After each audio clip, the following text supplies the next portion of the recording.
Então, pessoal, depois da aula de sinais e sistemas, eu tive a ideia de dar uma pausa antes da aula 2 e explicar o conversor analógico digital para vocês. Na verdade, seria um esquema mais didático, né?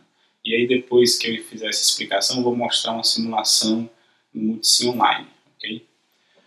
Então, o conversor analógico digital, ele tem basicamente 3 etapas. A chave, que vai ser o amostrador, o circuito retentor, que vai ser um capacitor aqui no meu esquema, e o circuito codificador quantizador, ok? O sinal contínuo analógico, ele vai passar inicialmente pela chave. Essa chave é controlada por um clock, certo?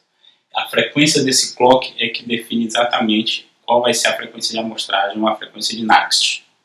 Vai ser Fs 1 sobre Ts, em que Ts é o tempo em que a chave fica... Perdão, Ts é o período de chaveamento. Certo? O tempo que a chave fica fechada vai ser uma fração do período de amostragem. Idealmente, quanto menor esse tempo, melhor. Mas esse tempo, por outro lado, tem que ser grande o suficiente para que o capacitor carregue com o valor de tensão da amostra. Então, o capacitor vai manter esse valor de tensão fixo por todo o período de amostragem, para que o codificador quantizador faça a conversão. Okay? O número de bits do conversor analógico digital vai ser definido aqui, nesse ponto. O número de bits que o codificador tiver vai ser a resolução do sinal discreto que vai ser gerado. Esse sinal discreto ele vem da conversão dessa palavra código em um número normalmente inteiro, ok? Mas comparando esse número inteiro gerado com a escala de tensão de entrada que eu coloquei aqui, por exemplo, de 0 a 2 volts, eu posso também converter isso aqui, fazendo uma regra de 3, converter essas amostras em valores reais e ter uma representação exata do valor de tensão que foi amostrado. Nesse canto aqui, é exatamente a curva de codificação e quantização. Ela tem essa forma de escada, em que o eixo X são os valores de entrada, que eu coloquei a escala de 0 a 2 volts, e o eixo Y, que são os valores de saída, inteiros. Certo? Então, o nível de tensão no primeiro intervalo vai receber o código 0, o nível de tensão seguinte 0001, dependendo do número de bits, e assim sucessivamente. Okay? Na simulação eu vou dar mais detalhes do processo, nós vamos ver cada etapa dessa isoladamente, os gráficos e como exatamente se comporta, e a gente vai ver um modelo didático do que acontece aqui dentro do codificador quantizador. Então, pessoal, eu estou aqui no Multisim Online. Qualquer um pode criar uma conta gratuita e acessar o link que eu vou deixar para esse circuito, ok? Então, o circuito aqui do equivalente do conversor AD, nesse caso aqui é um circuito de apenas 2 bits, um conversor apenas de 2 bits, claro, para fins didáticos. E os estágios aqui são os seguintes. Aqui eu tenho um sinal contínuo, que seria o meu sinal que eu quero converter. A chave, que vai fazer a amostragem. Claro que aqui é um modelo que eu utilizei de chave, mas pode ser substituído por uma chave implementada com transistores. O sinal de clock, que vai ser o sinal de amostragem.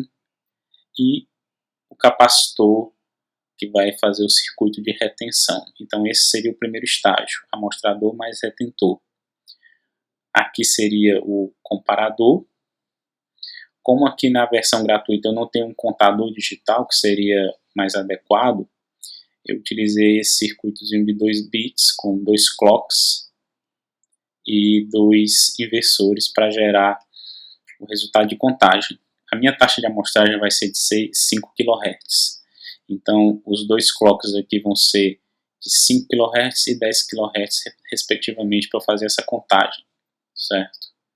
Aqui é o circuito escada, vai ser o conversor digital analógico, circuito escada de 2 bits. O sinal do circuito escada vai para o comparador ele controla o processo de conversão. A saída do comparador ela pode ser utilizada de duas maneiras. Para gerar um sinal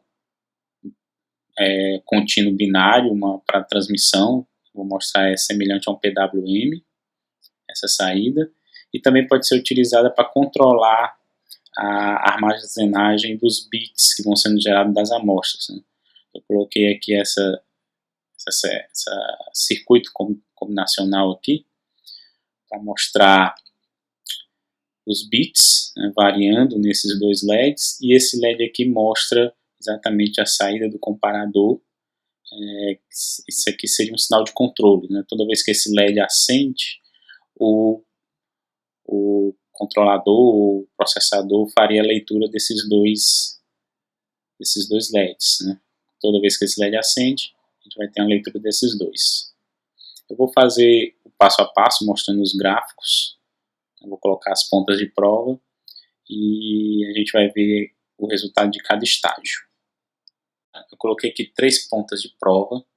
Verde, o sinal contínuo. Azul claro, o sinal de amostragem, o clock. Azul escuro, a saída da chave mais retentor, certo? Os gráficos gerados na simulação são esses aqui. Sinal contínuo, que vai ser amostrado. A saída do amostrador mais retentor, que é esse sinal azul escuro. E em azul claro é o sinal de clock. Esse sinal de clock ele é de 5 kHz, mas eu coloquei um ciclo de trabalho apenas de 5%, certo? Então é realmente para ter um pulso bem rápido.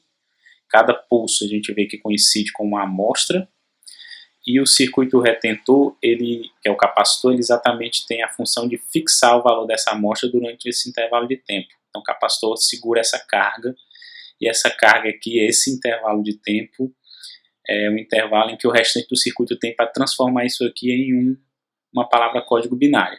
E aí concluir a conversão analógico-digital antes que venha uma nova amostra e ele tem que começar novamente o processo de conversão, ok? Coloquei as pontas de prova agora na saída do contador, certo? E mantive uma ponta de prova no sinal de clock para a gente ver o que acontece aqui com o gráfico. Então o que a gente tem?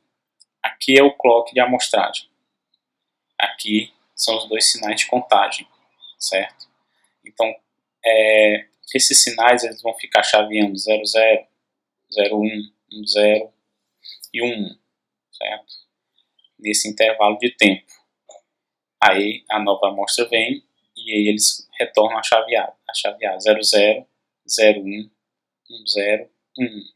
Nova amostra 00, 01, 10, 11. Ok? Na saída do circuito escada verde, o sinal que está no retentor e o sinal gerado pelo comparador a partir da comparação desses dois. Primeiro, o circuito escada. Por que o nome é circuito escada? Porque ele vai somando os bits e gerando níveis de tensão na forma de uma escada. 00, 01, 10, 11. Nova amostra. 00, 01, 10, 11. Sobrepondo agora aqui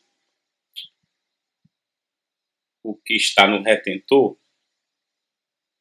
que é a senoide com as amostras retidas, o comparador ele vai fazer exatamente monitorar essa mudança de nível, certo?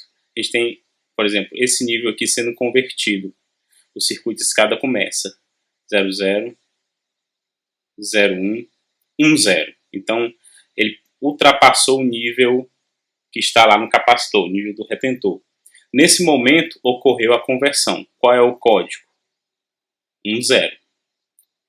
Nesse mesmo processo, ocorre a quantização. Por quê? Porque esse nível que está no capacitor, ele não possui um código binário exato para representá-lo. Qual é o código binário que vai representá-lo? É o código binário que foi gerado aqui na conversão. Então, existe um erro chamado erro de quantização. Então, se a gente observar, poucos níveis, ou nesse exemplo aqui, apenas o nível superior e o nível inferior, que realmente tem uma representação precisa. Os demais níveis eles vão ser aproximados, e essa aproximação é exatamente o que a gente chama de quantização, certo? Colocando aqui o que sai do comparador, a gente observa que o comparador aqui está no nível alto.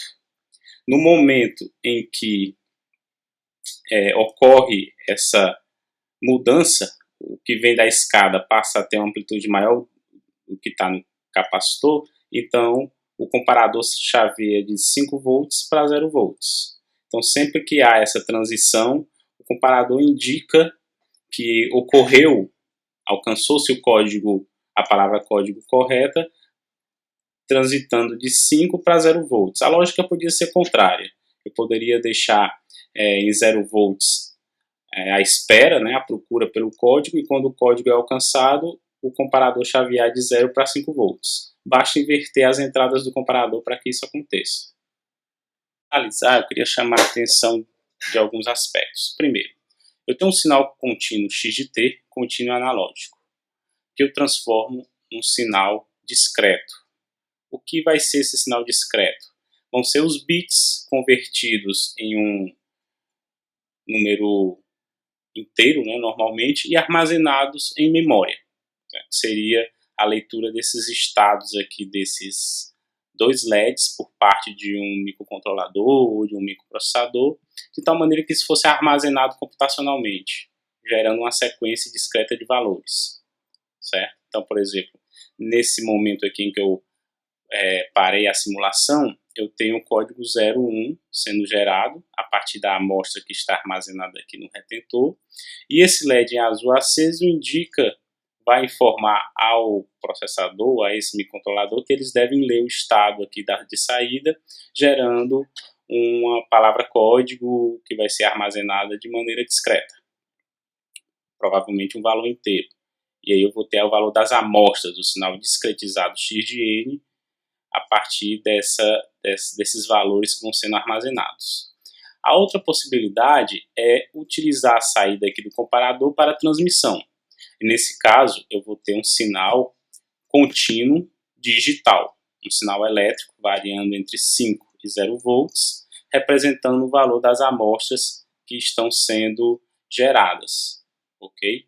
Nesse caso aqui, o sinal que foi gerado foi um sinal no padrão PWM. E aí vai depender da minha finalidade ao fazer essa conversão. Talvez em uma situação seja mais adequado não gerar um sinal PWM, mas um sinal PCM, ok? Mas de qualquer maneira, o que foi gerado aqui foi, para efeito de exemplificação, é um sinal contínuo e digital, certo? Então, por fim, para resumir, nós temos na entrada um sinal contínuo analógico, na saída do comparador aqui nós temos um sinal PWM que é contínuo e digital, e armazenando os valores dos estados aqui dos bits de saída, nós vamos ter um sinal discreto.